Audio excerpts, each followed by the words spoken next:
Thank you guys for coming to our programming here at the Doheny Blues Festival, and we are thrilled to welcome. I mean, how great is this band, Vivi and the Blues Shacks? They're fantastic. And we're so happy that they came out from Germany to be part of the festival. And one of the unique things about the Doheny Blues Festival is that for over 20 years, they've always, every year, brought an international artist to the festival, and that's been one of the trademarks of this festival. And the guy who's sort of made that happen is Jeff Fleener here from KUCI. Yeah, I did KUCI for 15 years. Yeah. So, but he's responsible for bringing all these artists here. Somewhat. So let's give him a round of applause for that, because we've enjoyed them over the years. They're always so fun. The international artists are always so much fun on and off stage. So we're happy to have them. So let's talk a little about so you're from Germany. So the blues in Germany. How did you get into the blues? I knew this question will show up. I'm sure. That's not the easiest part to find out about the blues in Germany, because, that's like a little secret. It's not been played on the radio, so you really have to do some research to find it. And, what we did is we looked up those rock and roll records, and we just read the liner notes. Who were saying, who wrote this song that I like so much? And then you found out about guys like Muddy Waters and Howlin' Wolf and Willie Dixon. And so you, of course, go ahead and buy their records. So that's how we did it. Wow.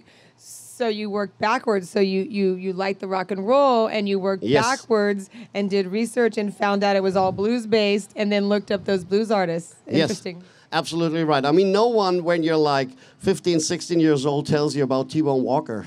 Right. I think that is the mission of Music Preserves Foundation, is to start telling the 15-year-olds about T-Bone Walker. That is like our mission.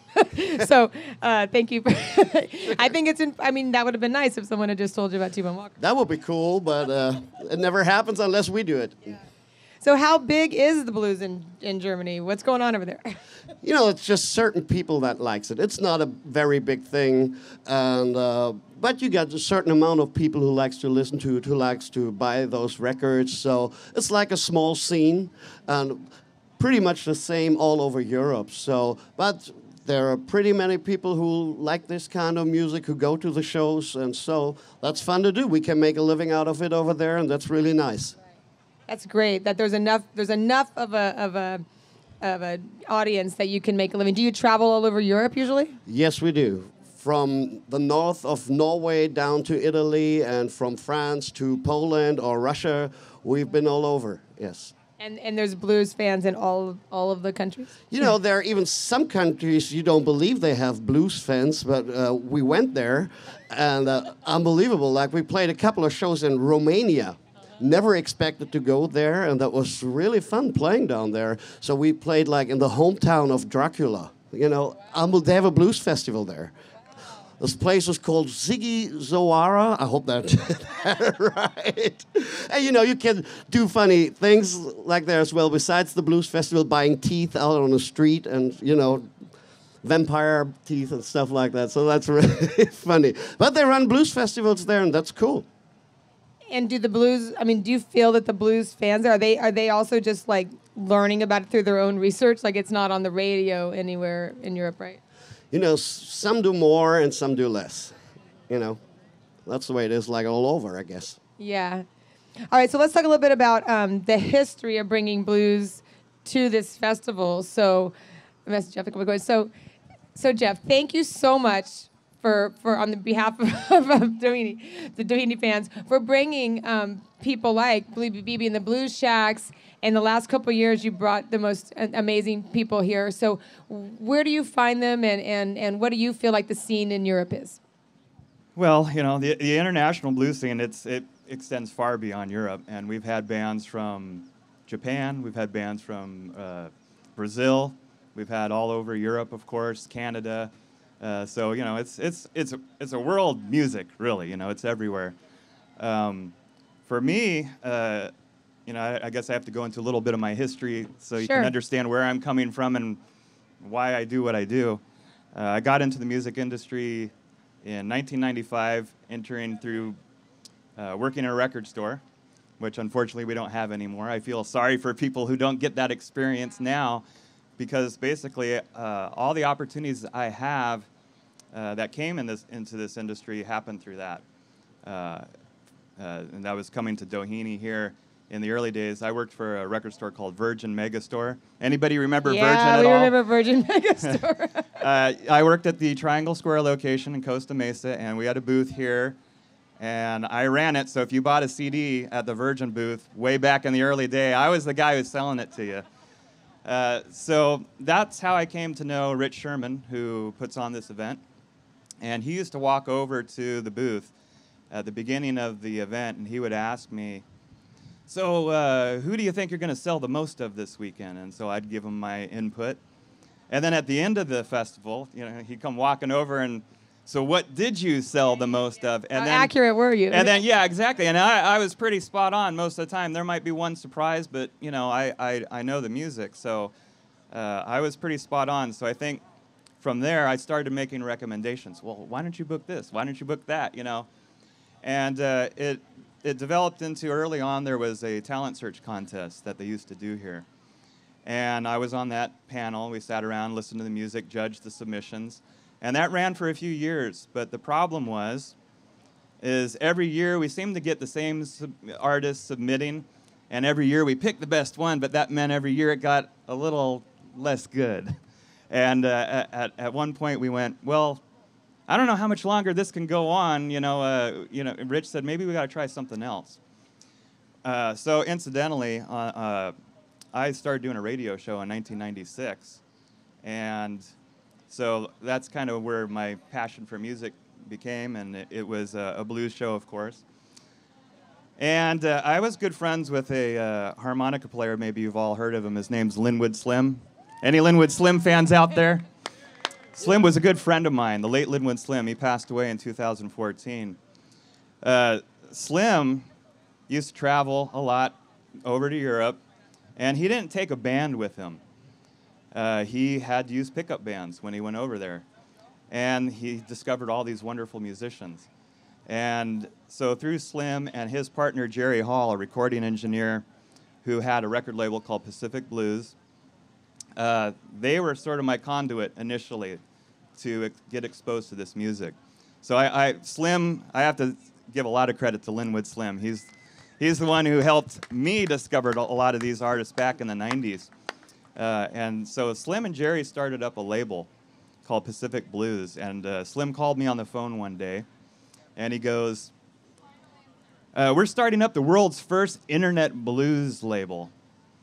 And he was putting out an album called Worldwide Wood. And Slim had recorded with all these international artists that were on this album. He had Egidio Giucangala from Italy. He played in a band called the Dirty Hands Band. And a fabulous guitarist, vocalist, Mark T. from Belgium, played in the Electric Kings. He's playing on that record. He had this guy Manny, a guitar player from Manny and the Swingin' Hip Shakers out of Canada. And actually there's a track on there that's not credited, but BB and the Blue Shacks play on the Worldwide Wood album. So that's great. Yeah, unfortunately he forgot to mention it in the liner notes, but they are playing on the record. So anyhow, I asked Slim, I was working in a record store. I said, hey man, so where are you going to sell these records? And he goes, well, we're going to do it online. We're going to have a website, and we're going to sell these records online. And granted, this is in 1998. I'm having this conversation with him. And me being the forward-thinking guy, I said, man, that's a terrible idea. Who the hell's going to buy music online? Little did I know. It took a while for it to It really took a catch while, on, but I said, this is an awful idea. I go, give me Jerry's number. I got to call him and talk some sense into him. So he gave me his number. I hooked him up with physical distribution, got his albums into the record stores, and their business took off. Like, he called me about 6 months into it, and he goes, man, I'm like 2 to 3 years further out than I thought I was going to be, and I have you to thank. And so then he goes, I want to start carrying some additional product to my own and I'm going to send you some things. I want to hear from you what you think about it, and if you would carry it in your stores, play it on your radio show. And so I get a package a couple days later, and I open it up, and it's a CD by a band out of Sweden called Knockout Greg and Blue Weather. Anybody familiar with Knockout Greg and Blue Weather out there? Couple people? Knockout No? Greg played last year. Knockout Greg was here last year. Yeah. Anyways, awesome. so I'm looking at this thing, and Knockout Greg and Blue Weather. That's kind of silly, and I'm looking at the cover, and it's it was their third album, so it's like a boxing ring with a guy getting knocked out. And I see a band from Sweden. I mean, come on, they can't possibly know how to play the blues. So I put it on my CD player, and literally from the first note, my jaw hit the floor. I went, what? And I'm reading the liner notes, and I see that Linwood Slim wrote the liner notes. And he's praising these guys, saying how wonderful they are. And so by the end of the first song, I'm on the phone. I'm calling Jerry. I'm like, who the hell are these guys? What? How did this happen? What? I need more. Is there any more? Give me more. And so he's like, oh, yeah, they're pretty good, aren't they? He says, Jerry. And so he goes, yeah, I did a couple of things. Me and Slim, we produced a record with them.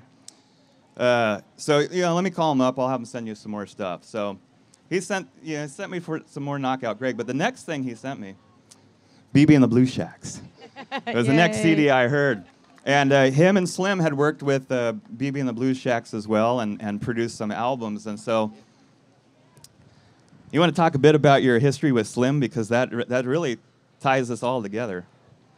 Yeah, we went over here. We met him on a big blues festival in Germany way back then. It was the Breminale Blues Festival. We were on a label called Crosscut Records way back then, and we wanted to produce a new album. And this blues festival in Germany really had great actors. They had Jimmy Rogers playing, and Ronnie Earl was there, Sugar Ray, and so it was a wonderful festival. And some kind of how Jerry and Slim showed up, I don't even remember if they played or not. James Harmon played there, and so we hooked them up and asked them if they could be possibly think about doing a record with us. And so they said immediately, yes, we can. And so we flew over here to Los Angeles and recorded a record together over here. And yeah, that was pretty cool. From that day on, it started.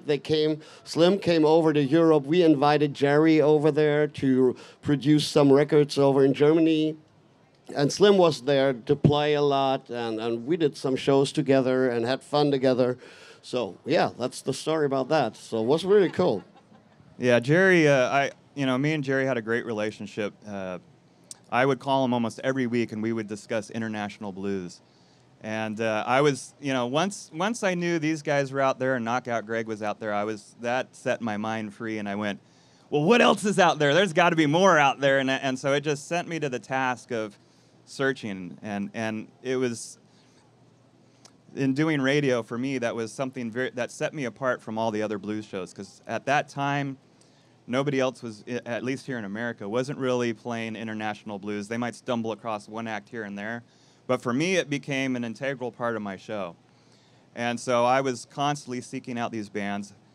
Me and Jerry would discuss them. Jerry would stock them on his website.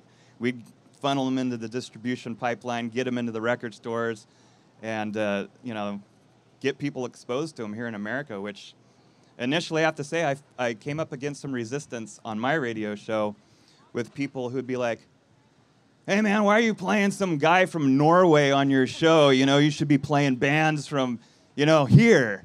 And I'm like, well, I am, but I'm playing other stuff too, but the names kind of freaked them out. They heard Vidar Busk and Sven Zetterberg, and it's like, these aren't blues names. Like, what is this, And it took a couple of years, and I got blowback from some of the local musicians as well. They were upset that these people were getting airtime. It was taken away from airtime, possibly from them. It wasn't. I played whatever was good. There's good music. There's bad music. That's it. But these guys are good music. So yeah. But eventually, people started just listening, and they weren't getting hung up on the names, and they were listening to the music, and they started realizing, and so people started coming up to me, and they go, you know what? these bands are pretty good. They're sounding really good. Yeah, they are pretty good. So they're real good. Getting back to how we started here. So we had the talent search contest. Like I said, we ran out. It looked like the pool was getting low, and so Rich said, what are we going to do? We need to do something else, but I don't know what. Well, I had discovered Knockout Greg at this point, and so I had contacted the band, and they sent me a VHS tape. Those were still a thing at this point. It was like 3 or 4 songs of them performing on stage, and so I called up Rich and I said, "Hey, man, you mind if I drop into the office and I got a little presentation for you?" So sure, come on down. So I drove over there, and I thought for sure he was going to laugh me out. When I presented this idea, I go, "Okay, just hear me out. Like, let me just do this." So I popped the tape into the VHS player and I play it. And I said, "So there's this band from Sweden, and I'm expecting him to laugh, but he looked at me and he says, 'I'm listening.' And I said, let's do an international import slot and bring bands in from all over the world. There's all this wonderful music. Just sit back, watch this. I think you'll be convinced." And he saw it. He loved it. And then he says, "Well, I love it, but we got to figure out how we're going to make this work, because I don't know if it makes financial sense. We're going to bring these bands over from overseas. Nobody's ever heard of them. It doesn't mean anything for ticket sales. But if we can make it work, I'm game." So Knockout Greg actually went to the Swedish government, and they got a grant that paid for their trip to come over here, which is how we were able to make that first year work. Wow. That happened in 2001. And so, if it wasn't for that, it probably wouldn't have happened at all. That's interesting, yeah. Too bad we don't get that kind of support here with our own government. Yeah, I was going to say, those Northern European governments. So that really kicked it off, because, they came out, they hit the stage, "Ladies and gentlemen, Knockout Greg and Blue Weather from Sweden." And I'm sure everybody was standing there with their arms folded, looking at it, going, "What?" But, within the first song, everybody was convinced. And they were one of the bands that everybody talked about the most that weekend. And they're also one of the bands I sold the most CDs of over at the Virgin booth. So, so that kicked it all off. That started this history of bringing international bands, and you brought one every year since. We've right? done it every year, and I try to, I like to hit different countries, but there's been a few of favorites that we've gone back to. These guys, of course, played it 3 times now. Yeah. We've had Trick Bag here twice. Also, they're from Sweden. Wonderful band. So anyhow, yeah. I have one more question. So, do you guys all know each other? Do you know Nico Duportal and all those guys? I mean, do you guys, is it a scene or no? We run into each other every once in a while over there in Europe. So if there's a bigger festival, we for sure meet somebody that we already know. And we know the scene pretty much, because we are traveling all over Europe. So we're going up there to Norway, Sweden, and like I said before, we played in France, and we meet them all. And sometimes we arrange something to invite those guys, and we play together, or we have an idea for a festival they could be on the list. And of course, I know all the guys personally. But you guys all seem like you'd be friends, because you're all so friendly and outgoing and fun. We're always having a good time when we meet each other. Yes. I always enjoy you guys, on and off the stage. Okay, so I think we're going to put it out for some questions. If Anthony, yeah. We have one already. Okay, here we go. All right. Conveniently located. So I'd like to start off saying, Jeff, thank you for bringing BB and the Blue Shack out here. I enjoy them. I look forward to being here every year. I live in the Bay Area, so they came out to San Francisco, so that was a treat. So good. So I wanted to ask you the question, how do you select your music? I know you have your own music, but you also go back to some classics. Sure, that's what we do. We bought all them records because we needed to do our homework. This is when you like this music so much, you need to do your homework. You need to know all about these cats from way back then. And there are so many good songs. And what we do when we choose this music is we search for songs that's not been overplayed. So that's how we choose them. You got some songs which are great. for example, let's keep it like Hoochie Coochie Man. But we would never choose that song because everybody does it already. It's been recorded 500,000 times, and and the original one is so good. I have nothing to add to it. So, but these guys were doing so many other good songs, that never really took care. Nobody really took care of, and so that's what we like to do. Is we like to see what songs have they done, which are really cool songs, and which fits to our band. That's how we choose it. Thank you. Awesome. Thank you. Great question. Yeah, do we have a question over here? We have a question. Hi. So you were here 6 years ago? Yes. And it's a long time ago. So we need you back more often. and we're wondering when the next time you will be here.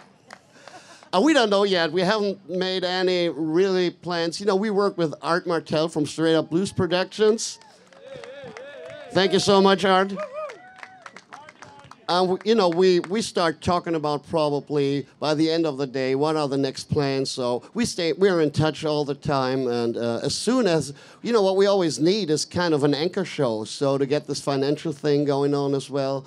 So let's see what he comes up with, what idea we work out together, and so we decide. Okay, if that's worth going, we're doing it, and we make like 2 weeks out of it, and see what other shows we can put on the list, and so that's how we do it. But we need some interest from some festival, and it's great here at Dana Point that they show respect also to a European blues band. Thank you very much for that.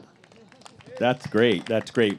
We have time for one or two more questions. If anybody has one, just put your hand up. All right, I'll be right there.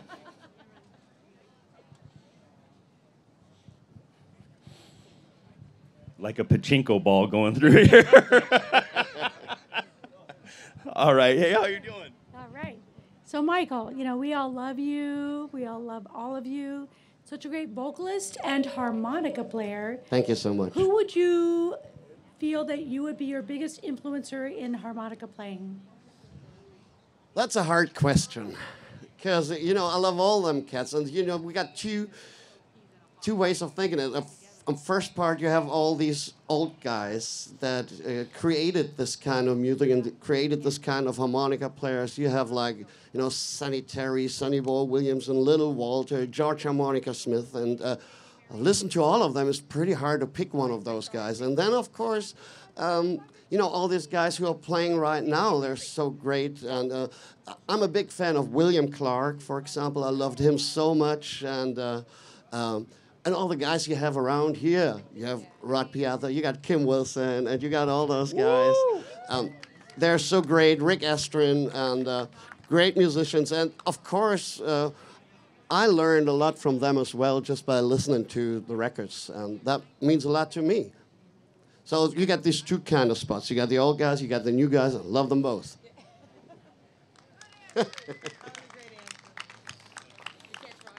All right. Yeah. Any other questions? All right. Patty, I'll let you have the last question.